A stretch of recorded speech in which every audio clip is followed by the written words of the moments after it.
Well, hello, friends. Today I want to talk about a really interesting tactic that someone shared with me at a conference that I have found to be incredibly helpful. This is probably going to be a short video, but this specific strategy has just been tremendously helpful in understanding how to write. So this is a much more practical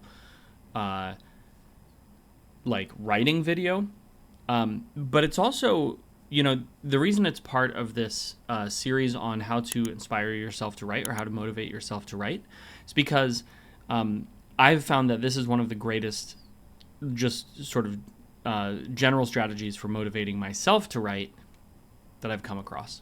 And it's very simple. Make the middle shorter. And I know that sounds fairly simplistic, but hear me out. So when you start something, you're typically pretty motivated to do it because, you've had a great idea, you imagine this cool scene, and then you're like, oh man, I should write a story about this thing. And so you start your book and you are writing and it's great. And then you start to slow down, right?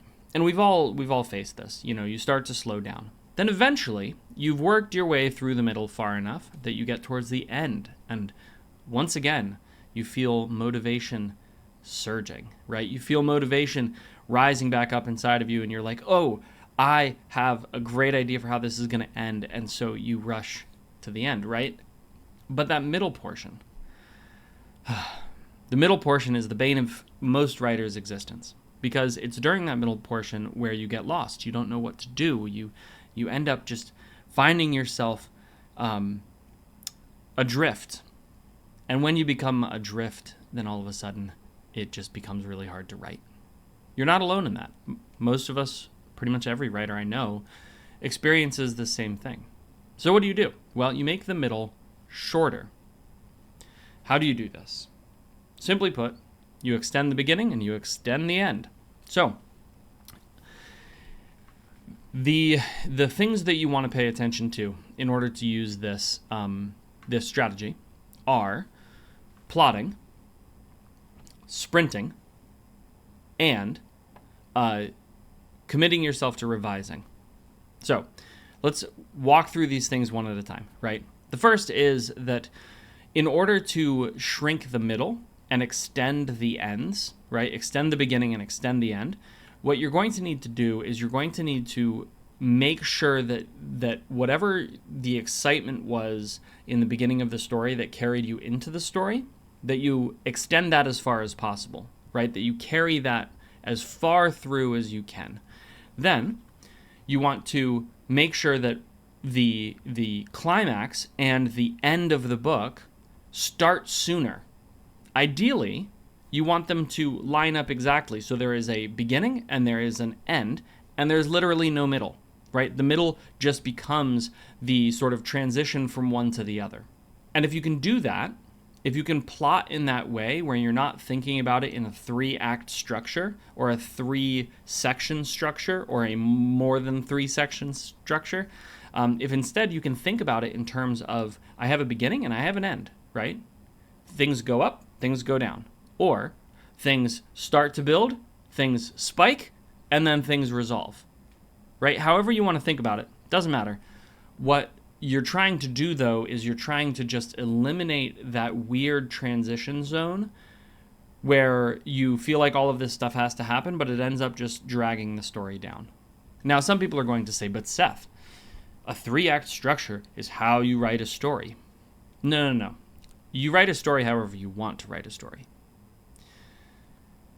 You don't need a 3-act structure. You don't need any structure, actually, right? Obviously, a story is going to have a beginning and it's going to have an end, but you can tell a story however you want. And what's important about it is what you communicate to your readers. In plotting this story, you're going to want to have as much focus on the beginning and what happens to set everything up, and then as much focus on the end or the execution of what you just set up. And you don't want to think about it in terms of, again, having a middle section. You want to shrink that as much as possible so that it is literally just the transition between part 1 and part 2, right? Now, I will admit, this is going to be controversial advice because this is a modern style of storytelling that is not taught by those who follow a more traditional style of the 3-act structure. But you don't need a 3-act structure. That's not what people want, right? Movies have essentially removed the 3-act structure, right? And so you have up until the climax, and then you have after the climax, right? That's what a movie is. It's just divided into those two pieces. Now, if you want to get technical, you can break it up into any number of pieces or any number of acts or any number of sections, right? But a modern, especially digital-first storytelling style is just going to be 2 acts, the beginning and the end, right? And really, it's only just 1 act. It's an arc that you go through. And so if you can start writing in that way, you're going to find yourself more motivated to get through your stories. The second thing you're going to want to do is you're going to want to just write the middle, whatever middle that is, whether it's just a transition or whether it's a bunch of stuff that you need to do for your series or for your story. Whatever it is, you want to write it as fast as possible. You just want to get through it, right? You don't want to worry about it being perfect. You don't want to worry about it being the best thing that you've ever written. Instead, you just want to get through it. You want to get to the exciting bit, right? And if you are in the middle and it is turning into a slog, cool. Do something exciting. Make it interesting. Figure out a way to get through it as fast as possible so that you don't lose your motivation, right? Because motivation is momentum. As you have motivation and you start generating momentum, that's how you get this done quickly. That's how you make progress through it. You build the momentum, and then that momentum carries you forward when you start feeling to yourself like, I would rather be doing anything other than writing, which, believe me, I've been feeling actually in the past few weeks. It's hard. And as you get to that middle, you want to just speed up. You want to get through it as fast as you possibly can. And that actually brings us to the third important thing that you want to pay attention to is the commitment to revision. Because you're going to be going through this faster than normal, you need to also commit yourself to revising. That's going to free up a huge burden. You're not going to have to make it perfect the first time because you've already committed yourself to revising it after the fact. Get through it as quickly as you can, but you do that by saying, I'm going to come back and I'm going to revise this and I'm going to make sure it's good and I'm going to add in anything that I miss. It doesn't matter if I miss it in the first pass because I will come back to this and I will address it later.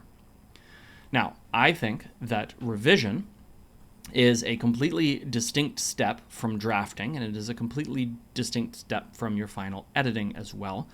And so you're going to want to approach your revision not as a writer, but instead, first, as a reader. Okay, that's how you're going to be revising your middle. And that's going to ensure that as you're reading through the story and as you're revising the middle, it will perfectly link up with the beginning and with the end, right? You're not going to be looking at it in terms of how do I make this the best writing ever.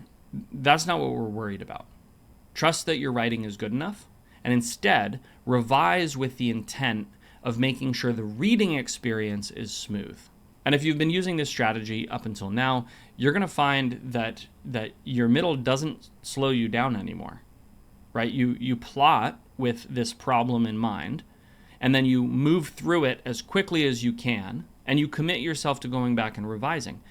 And you're going to find that this just isn't a problem for you anymore, which is really cool because then it clears the way for you to write more and, more importantly, write faster. And if you want to be a full-time author in 2025, then writing faster is one of the best things that you can do. So that's the video. I told you it was going to be short. A super practical, applicable strategy for you with concrete tactics that you can use in your own writing. If you've enjoyed this, like the video, subscribe, and don't forget to leave me a comment letting me know what you would like me to address around being an author in 2025.